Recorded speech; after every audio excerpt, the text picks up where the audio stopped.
প্রিয় মুসলিম ভাই ও বোনেরা, কিয়ামতের ভয়াবহতার কথা শুনে আমরা কিভাবে প্রস্তুতি নিব? এই জীবনে যা করছি তার প্রতিফলন সেদিনই হবে। আমাদের প্রতিটি কাজই হিসাবের জন্য সংরক্ষিত হচ্ছে। আল্লাহ বলেন, তোমরা যা কিছু করো নিশ্চয় আমি সে সম্পর্কে সচেতন। সূরা হুজুরাত 18।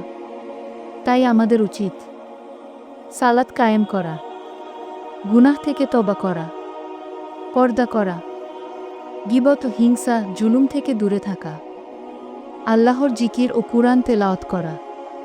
যারা প্রস্তুতি নেবে, আল্লাহ তাআলা তাদেরকে বলবেন, হে আত্মা, তুই সন্তুষ্ট হয়ে আমার কাছে ফিরে আয়। সূরা ফজর 27 ও 30।